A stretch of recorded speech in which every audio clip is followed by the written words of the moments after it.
All right, we're here again, and it's live from our studio in Lagos, Channel 57 on our terrestrial platform. This is Crossfire. Welcome to Wazobia Max, and today we will do as usual. I mean, all our stories we will put out there for your concern, and whatever you want to say back to us. I mean, you are free to call us on the show and let us know exactly how you feel about some of the topics that we will be discussing on the show.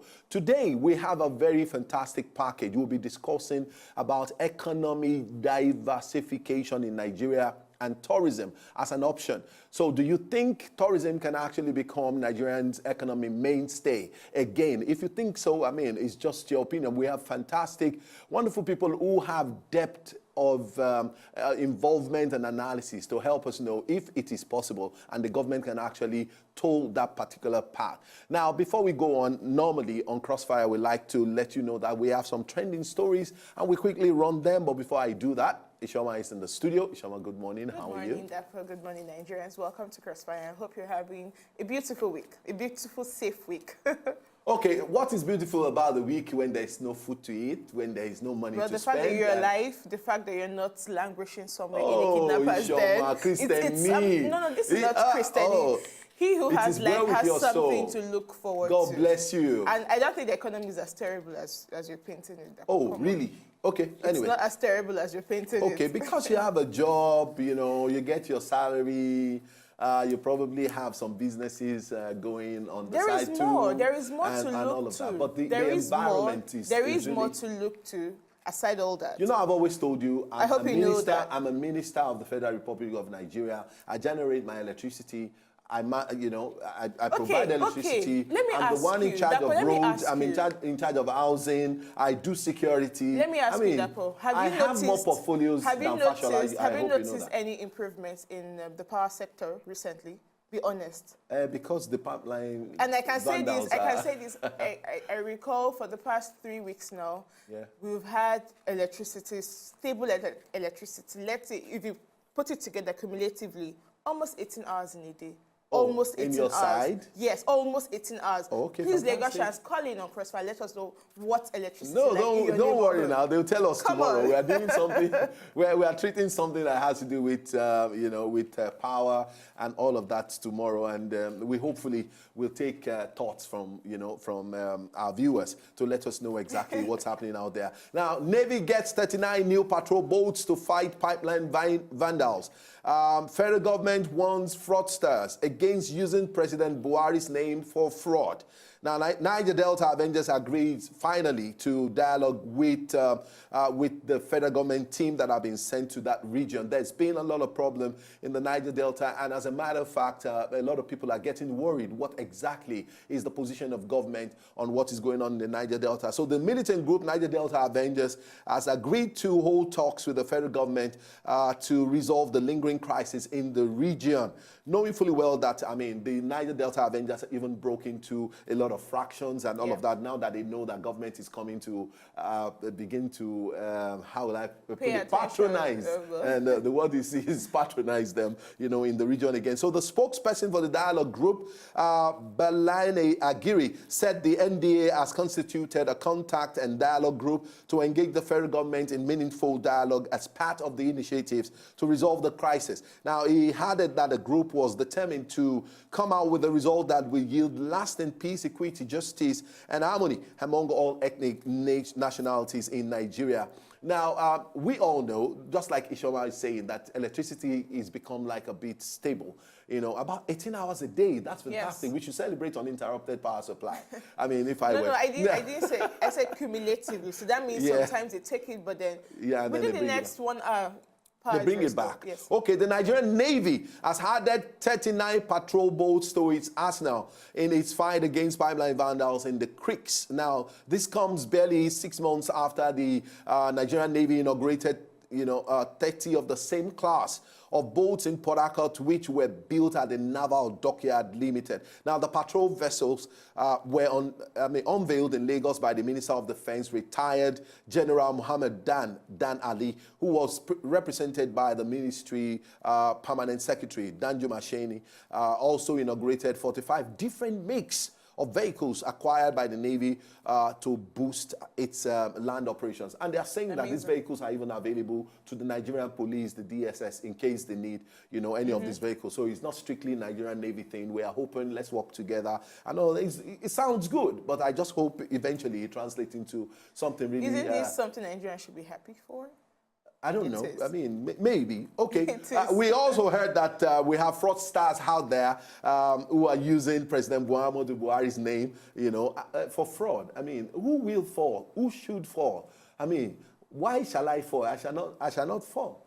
You know, for those kind of people. Anyway, that's because you're not greedy. Okay, we'll come back after this timeout to really focus on the package for today. We'll be right back after this. Don't go nowhere.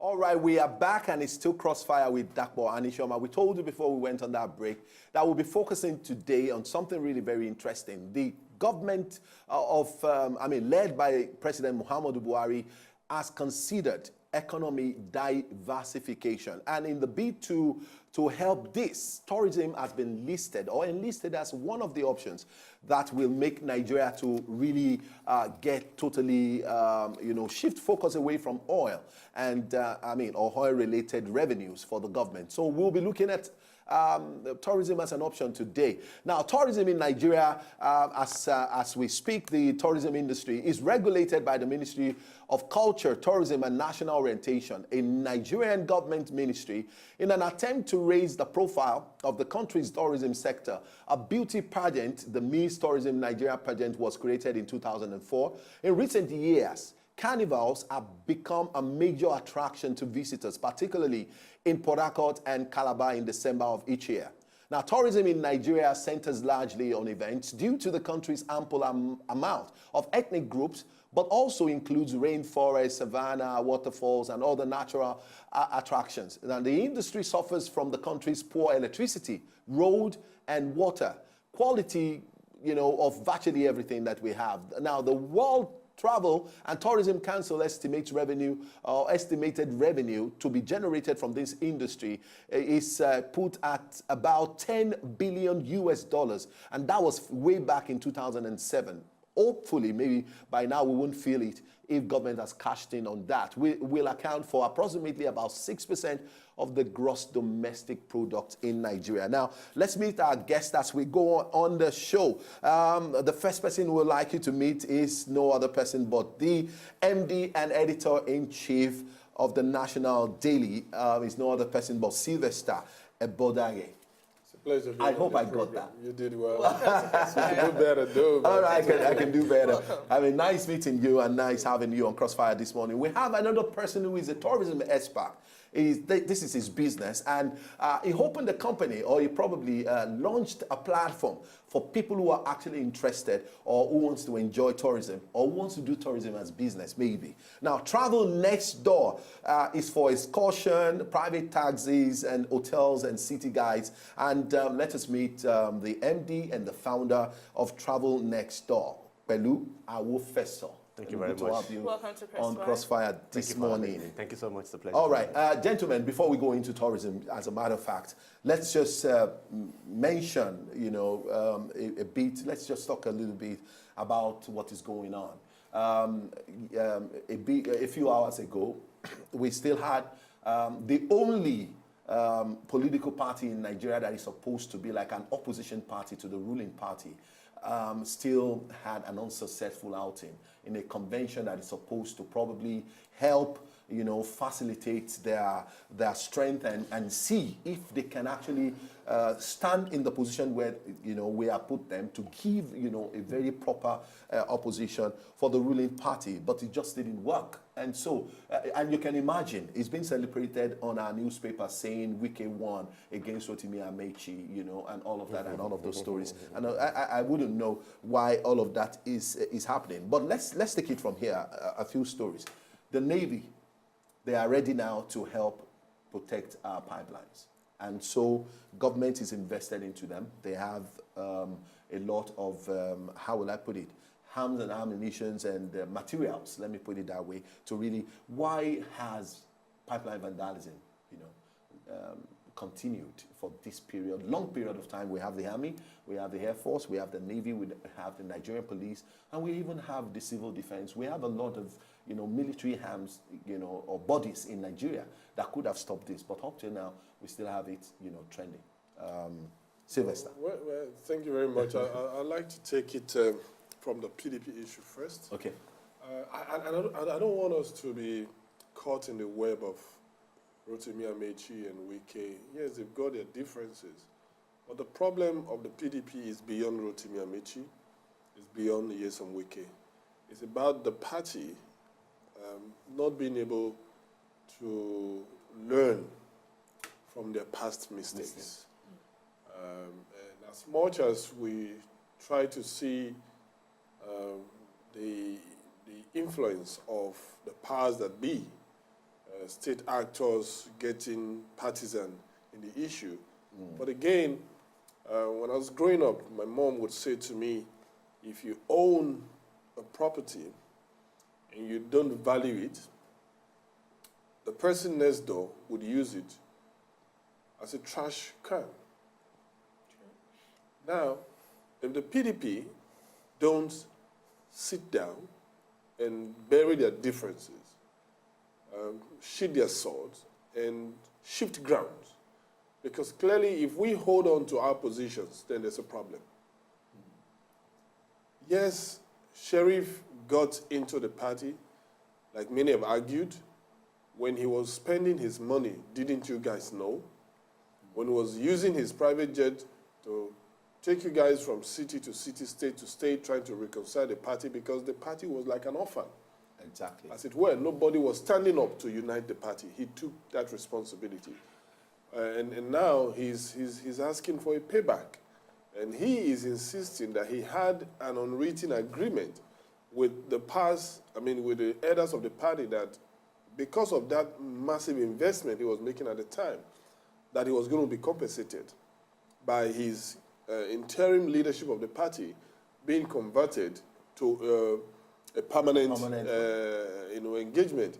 But all of that changed when probably many saw that it wasn't going the way they wanted. Now, whether it is APC or not APC, that's not what I'm looking at, but I'm looking at the fact that these are adults. These are people who have been in politics. These are people who are supposed to be men and women of... And it's their business. They do politics as business. This is their business. So if they can't agree, because we are told in politics there are no permanent foes or permanent friends. It's about interest. So if they can't agree, they are making it easy for the ruling party to take them for a ride and take them to the cleaners. So whether they like it or not, they have to sit down and agree.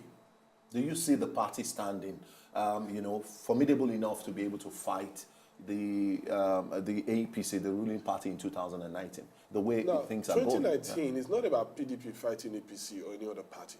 When I was on a program yesterday, I said that there is a silent opposition that people often overlook in our political analysis.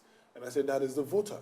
What we saw with the 2015 elections is that the real opposition is not about the party. It's about the people. Those who are affected by your policies.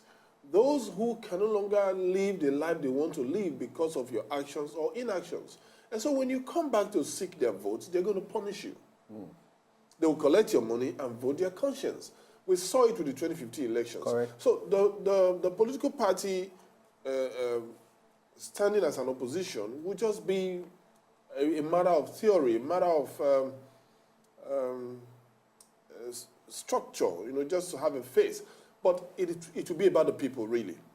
The man with that PVC, the registered voter who can go out and vote, he's the decider, really. He's the decider. So he's the one. And again, we see with our politics that the people are getting increasingly enlightened and involved. You go on social media, you see every Nigerian is saying something about what is happening. And for me, that is what we need. That political engagement from the citizenry is the real opposition, where citizens can condemn or applaud, as it were, whatever is happening, whether by government or other actors. If you also check on social media, you see that citizens are also bashing the PDP actors. They're not taking it lightly with them. Right. So for me, the silent opposition, which we should really nurture and protect, they are the people. To ensure that these people are free to exercise their right to choose who they want to lead them, and to reject who they don't want. So that's as it affects the PDP. No, I mean, it's said all I need to say about that. I mean, all right, I mean, I'm you just seem interested in the Navy. Okay, yeah, let's take it from there. Yeah, I'm like, I mean, why have they not been involved in this fight all along? Because it's supposed to have been a synergy of forces, actually. You know, we've had the army, you know, only going into the war front and then just doing all of this and then try to protect the pipelines. And then the NSCDC too have also been doing that. There was a debate about whether they needed to carry arms or not and all of that. We should have gone beyond all of those and then, you know, face what needs to be faced by getting our acts together. It's good that we are coming to basics now. We are now doing what we need to do, what we should have done a couple of years ago. So better late than never, that's what I would say. No, but there's something also instructive for me that I'm worried about. Yes, we're bringing the various forces together, but the truth is, even the naval personnel, yes, I know that water is the terrain, but they do not understand the creeks better than the young men and women out there. Who lives there? So how can you secure a place which you're not conversant with? How can you adequately secure a place that you're not even trained? No, they are trained to understand the waterways. Yeah, waterways, but not the intricacies of the creek. The Niger Delta region is an amazing, so that we can really talk on our structure of nature. Focus. But you see, these issues we're talking about will ultimately influence the main subject of our discourse today. Exactly. Because without security, you can talk tourism. Now, let's talk about the Navy. I've always said, 39 gunboats, great. Maybe 100 gunboats tomorrow, great. But I tell you, take 1 million gunboats, they won't give you the peace you need in the Niger Delta. That's very true. It's about engagement. I've said it again and again. Not too long ago, I played host to the leadership of the Navy, led by the Navy spokesman, Commodore Zekobe. And I told them clearly, you can have all the gunboats you want to have. It's great. You want to police 5,000 waters and still counting. 5,000. How many gunboats are you going to use? See, the Nigerian government must engage with the people of the Niger Delta. Their elders, their governments. Often we make these mistakes. Why did the amnesty program fail? Because the federal government sidelined the governors. Whether you like it or not, the system of government will run. The governors are a factor any day, any time. Maybe that's why they're even looking away now.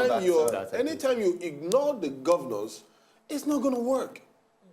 The governors control the council chairmen or administrators. That's true. So cutting off the governors is cutting off a significant part of your solution to the problem. So you were dealing directly with the militants, and that is why the militants, when the elders said, "Oh, stop the fight," then they're saying, "Who are the elders? Where are they?"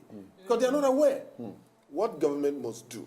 I mean, about 2 weeks ago, about 10 days ago, they invited some royal fathers from the Ijaw nation, from the Niger Delta. Great. But I tell you, you need to sit down with the governors. And that is where Mr. President must be president of Nigeria at this time. You're not president of the APC. You can't say because the governors in the South are not in your party, and so you can't be seen to engage these governors. You need to sit down with them, shut the door. All 6 governors of the core Niger Delta states. Let's sit down and have a conversation. You can have your vice president, have your NSA, and let's talk. All right. How do we solve this problem? You need the governors, and the governors will call the elders, because these militants, they have families. They live amongst people. Exactly, they have faces. And the information you need, the Navy without the gunboats, they need information. Who's going to give them the information? The moment you keep equipping the Navy, you keep equipping them with all this stuff, it becomes they will regroup us versus them. Yes. Yeah. They will regroup too and do something. Why did the war against Boko Haram fail? Why did it fail? No, but we have technically, we have technically won Boko Haram. Because we've been told that technically, yes. Yeah. And I recall also Mr. President did say before now that you believe that Boko Haram has been won technically, They right? cannot say that the fight against the Boko Haram insurgent has been won until the Chibok girls are back. But technically, it seems like it's won. Even after you rescue the girls, you're dealing with terrorism here. It's not something, unless they know what we don't know. Okay. But if indeed, with all America has done, ISIS is still there. So to just think that, once we rescue the girls, then it's all done with. It's not about the girls. It's not about the girls anymore. Time we have been told that Boko Haram has been defeated. For the opt-in time. So okay, then. I don't want to get into that controversy of whether we need to get back to or otherwise. Okay, I mean, because we are really going well. Or economically, however they are fighting the Boko Haram fight, they should keep fighting it. We will talk about Boko Haram some other time. But we just brought all these in to just exactly. Okay, now, gentlemen, economy diversification. I think government listed 3: agriculture, tourism, and there's this third one, mining. You know, tapping into our mineral resources and all of that. Now, we're looking at, we've talked extensively about agriculture on the show. We've had people come to talk to us also about, mineral resources, and we're still talking about it. But let's look at tourism as an option. Now, I mean, I know that PELU is a guru when it comes to tourism and all of that. Now, is Nigeria really, really a tourist country? I mean, I just want to start from there. Is Nigeria a tourist country? In the real sense, we are not. But potentially we are. Okay. Okay. Now, the thing is, we all know that Nigeria is blessed. We always say this. We've said this for decades. Nigeria is blessed. Human resources, material resources, all of those. But what we've really not been able to achieve over these years is tapping into all of those resources. Okay. In the past 15 years, I've traveled extensively in the country. My last count was 32 states. And I've done some of these states, more than 4 times already. So in a sense, I have an idea. I have a very good idea of what this country has. And they're in 2 broad categories: physical and cultural. I travel by road all the time. I hardly do airlines and flights, because the beauty of Nigeria is in the physical environment, and you don't see all of that if you don't travel by road. Alternatively, we should have had the railways working, but we don't have that. Something is happening in that regard. So like I said, it's potentially a tourism destination. If you have 36 states, you have at least 50 tourist attractions in each state. Okay? 50 in you have at least, state. I'm just saying you have at least, like you can count as many as 100. Okay? And we have all these states and the governors and the government sitting on all of this, and they just have no clue what to do. Or maybe they do, and they just are not motivated enough to do them. Okay? Now, right now, this is Nigeria's festival season. It begins in August. This Friday, there will be a Oshoshogbo Grand Finale. In Badagry, there will be the beginning of Badagry Festival. This same month, there will be the Boku Festival in Cross River State. Well, there's a whole range of festivals between August and November. A couple have happened before now in all of the interiors. In Plateau State, there's Pusdung, there's Puskat. There's all sorts all over this country. Why are we not having a proper plan as to how these things are done? And have a proper calendar. That's just for festivals. There are about 45 museums in the country, national museums, owned and managed by the federal government, supposed to be under the tutelage or whatever of the National Commission of Museums and Monuments. Is it not high time the government outsourced or just let go of many of the, anyway? I think it's right. Let me just finish on the matter of museums. Yeah, I mean, I've actually highlighted the part about festivals. Museums are another thing entirely. The museums are in the worst shape you can ever imagine.